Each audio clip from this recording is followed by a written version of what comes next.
স্বাগতম জনাইছো আপোনালোকৰ প্ৰিয় চেনেল BBN লাইভলৈ।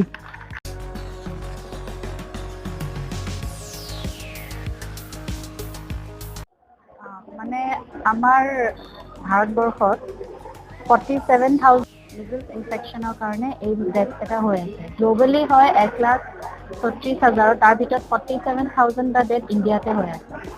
আৰু এই মৰ্টিলিটি ৰেটটো কমাবৰ কাৰণে আমাৰ হুৰ লগত কলাবৰেট কৰি আমাৰ ইণ্ডিয়ান গভৰ্ণমেণ্টে অসমত এই বস্তুটো MR ভেকচিনটো আৰম্ভ কৰিছে।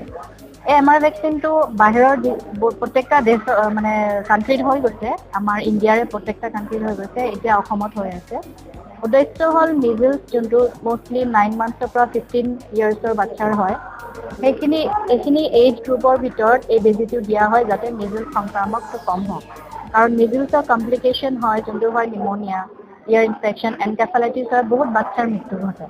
সেইটো কাৰণে মিজেলছ ভেকচিনটো দিয়া হৈছে। তাৰ উপৰিও ৰুবেলা যোনটো মিজেলছৰ লগত ইনক্লুড কৰিছে, তাৰ হয় মষ্টলি মানে ৱুমেনছক ইফেক্ট কৰে, যাৰ কাৰণে মষ্টলি ৰিপিটেড এবৰ্চন হয়, ষ্টিল বাৰ্থ হয় আৰু ফিটেল এনমেলিজ হয় আফটাৰ মানে ইনফেকশ্যন।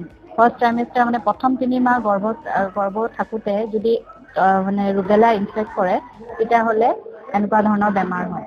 সেইটো ৰিজনৰ কাৰণে এইখিনি বস্তু এটা সুস্থ এটা মানে কিহৰ কাৰণে কাণ্ট্ৰিৰ কাৰণে আমাৰ ভাৰত চৰকাৰে এই MR ভেকচিনটো অসমত দিয়া কৰা হৈছে।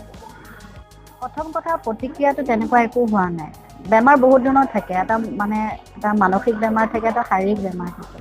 এটা শাৰীৰিক ধৰণৰতো তেনেকুৱা একো আমি দেখা নাই। ভয় কৰিছে মষ্ট প্ৰবেবলি, তেখেতে মানসিক কিবা এটা ৰোগত তেখেত মানে পীড়িত হৈ আছে, তেখেত মূৰ ঘূৰাই পৰিছে। তেখেতক দেখা দেখি বহুত কেইজন একেলগে মূৰ ঘূৰাই পৰিলে, যোনটো কাৰণে আৰু যিকোনো এটা মব জমা হ'বৰ কাৰণে ডাঙৰ ইছ্যু নালাগে, সৰু এটা ইছ্যুত মব জমা হৈ যায় আৰু সেইটোৰে মানে এটা কিউমুলেটিভ ইফেক্ট হৈ গ'ল এই ধনিয়া পাৰৰ ইনচিডেণ্টটো। তাৰ মানে আপুনি ৰিয়েকশ্যন চাওক, কোনো বাচ্ছাৰ একো হোৱা নাই। মিল বাগানত এডমিট হৈ আছিলে, 1 ঘণ্টা 2 ঘণ্টামান আছিলে, তাৰপিছত সিহঁতে ৰিলিজ হৈ গৈছে। তেনেকুৱাতো আপোনালোকে দেখাও নাই চাগে, কাৰো কোনো এনেকুৱা বেমাৰ হোৱা বা মানে বহুত চিৰিয়াছ হৈ ICUত ভৰ্তি হোৱা, সেনেকুৱাতো এটাও কেছ দেখা নাই চাগে আপোনালোকে। এইটো হ'ল মানে এটা মনৰ ভয় আৰু এই ছ'চিয়েল মিডিয়াইতো বহুত বস্তু বেয়া কৰি দিয়ে। সিহঁতে কিবা কিবি ভিডিঅ' ওলায়, সেইটো এটা ভয় খুৱাই দিয়ে কি বাচ্ছা নহ'ব, হেন নহ'ব, তেন নহ'ব, এইটো বেজী মাৰিলে মূৰ ঘূৰাব, কি হ'ব।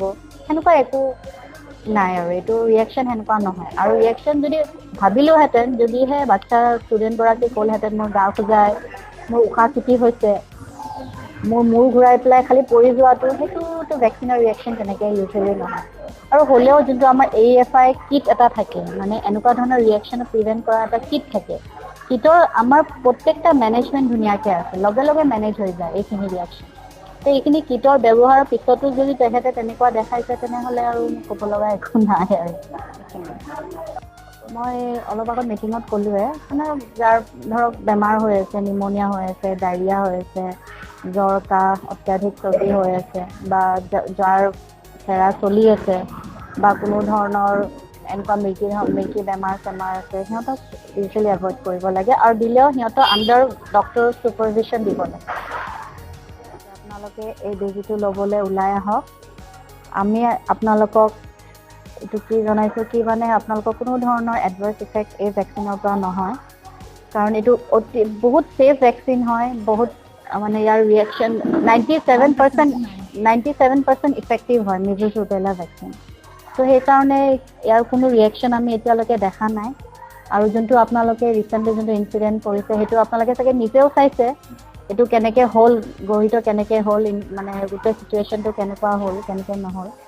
আৰু মই আহ্বান জনাইছোঁ আপোনালোকে চবে আহক, আহি পেলাই বেজী লওক আৰু ভাৰতখন ৰোগমুক্ত কৰক।